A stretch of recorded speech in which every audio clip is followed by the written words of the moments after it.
సామెలు 12వ అధ్యాయము. కావున యెహోవా నాతానును దావీదునొద్దకు పంపెను. అతడు వచ్చి దావీదుతో ఇట్లనెను, ఒకానొక పట్టణమందు ఇద్దరు మనుష్యులుండిరి. ఒకడు ఐశ్వర్యవంతుడు, ఒకడు దరిద్రుడు. ఐశ్వర్యవంతునికి విస్తారమైన గొర్రెలను గొడ్లను కలిగి ఉండెను. అయితే ఆ దరిద్రునికి తాను కొనుక్కొని ఒక చిన్న ఆడుగొర్రె పిల్ల తప్ప ఏమీ లేకపోయెను. వాడు దానిని పెంచుకొనుచుండగా అది వాని యొద్దను వాని బిడ్డల యొద్దను ఉండి పెరిగి వాని చేతి ముద్దలు తినుచు, వాని గిన్నెలోనిది త్రాగుచు, వాని కౌగిట పండుకొనుచు వానికి కుమార్తె వలె ఉండెను.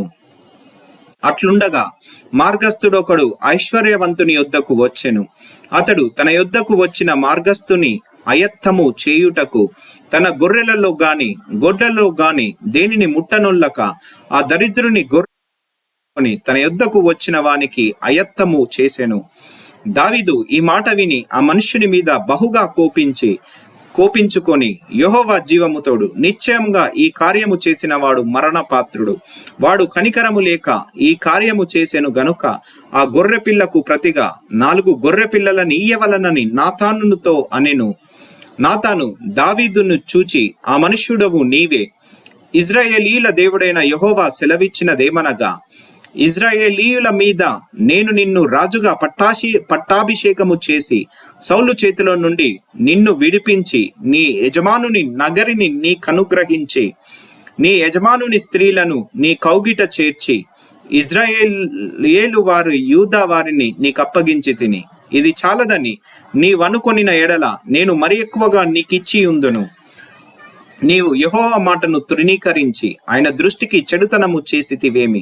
హిత్తీయుడగు ఉరియాను కత్తి చేత చంపించి అతని భార్యను నీకు భార్య అగునట్లుగా నీవు పట్టుకొని ఉన్నావు. అమ్మోనీయుల చేత నీవతన్ని చంపితివి గదా. నీవు నన్ను లక్ష్యము చేయక హిత్తీయుడగు ఉరియా భార్యను నీకు భార్య అగునట్లు తీసుకొనినందున నీ ఇంటి వారిని సదాకాలము యుద్ధము కలుగును.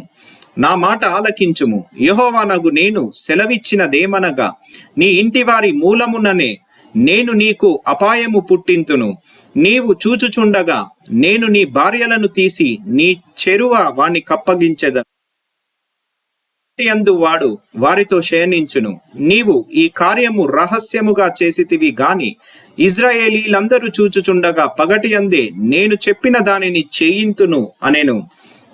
నేను పాపము చేసి తినని దావీదు నాతానుతో అనగా, నాతాను నీవు చావకుండునట్లు యెహోవా నీ పాపమును పరిహరించెను. అయితే ఈ కార్యము వలన యెహోవాను దూషించుటకు ఆయన శత్రువులకు నీవు గొప్ప హేతువు కలగజేసితివి గనుక నీకు పుట్టిన బిడ్డ నిశ్చయముగా చచ్చునని దావీదుతో చెప్పి తన ఇంటికి వెళ్ళెను. యెహోవా ఊరియా భార్య దావీదునకు కనిన బిడ్డను మెత్తినందున అది బహు జబ్బుపడెను. దావీదు ఉపవాసము నుండి లోపలికి పోయి రాత్రి అంతయు నేలపడి ఉండి బిడ్డ కొరకు దేవుణ్ణి బతిమాలగా ఇంటిలో ఎన్నిక అయిన వారు లేచి అతనిని నేల నుండి లేవనెత్తుటకు వచ్చిరి గాని అతడు సమ్మతింపక వారితో కూడా భోజనము చేయక ఉండెను.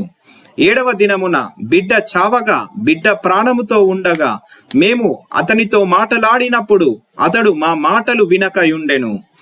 ఇప్పుడు బిడ్డ చనిపోయేనని మనము అతనితో చెప్పిన ఎడల తనకు తాను హాని చేసుకొనునేమో అనుకొని దావీదు సేవకులు బిడ్డ చనిపోయేనను సంగతి అతనితో చెప్పవెరచిరి. అయితే దావీదు తన సేవకులు గుసగుసలాడుట చూచి బిడ్డ చనిపోయేనను సంగతి గ్రహించి బిడ్డ చనిపోయేనా అని తన సేవకులనడగగా వారు చనిపోయేననిరి. అప్పుడు దావీదు నేల నుండి లేచి స్నానము చేసి తైలము పూసుకొని వేరు వస్త్రములు ధరించి యెహోవా మందిరములో ప్రవేశించి మ్రొక్కి తన ఇంటికి తిరిగి వచ్చి భోజనము తెమ్మనగా వారు వడ్డించిరి. అప్పుడు అతడు భోజనము చేసెను. అతని సేవకులు బిడ్డ జీవముతో ఉండగా ఉపవాసముండి దాని కొరకు ఏడ్చుచుంటివి గాని అది మరణమైనప్పుడు లేచి భోజనము చేసితివి.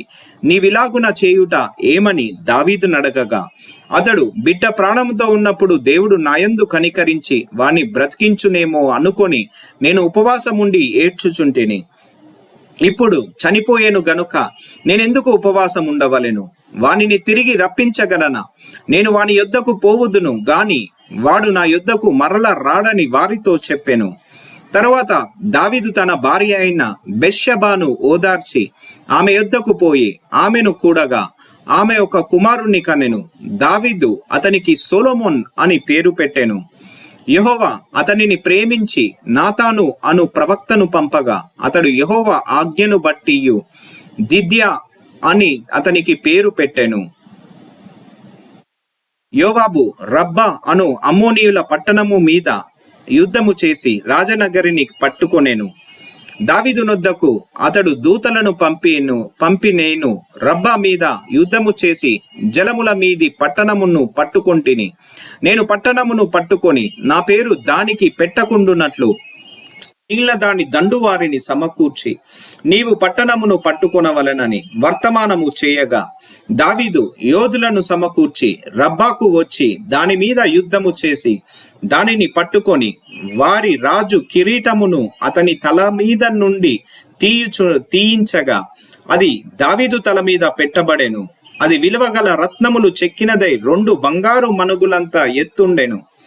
మరియు అతడు పట్టణములలో నుండి బహు విస్తారమైన దోపు సొమ్ము పట్టుకొని పోయెను. పట్టణములలో ఉన్న వారిని బయటికి తెప్పించి రంపముల చేతను పదును గల ఇనుప పనిముట్ల చేతను ఇనుప గొడ్డన్ల చేతను వారిని తత్తునీయులుగా చేయించి వారిని ఇటుక ఆవములో వేసెను. అమ్మోనీయుల పట్టణములన్నింటికి అతడు ఇలాగు చేసెను. ఆ తరువాత దావీదును జనులందరూ తిరిగి యెరూషలేమునకు వచ్చిరి.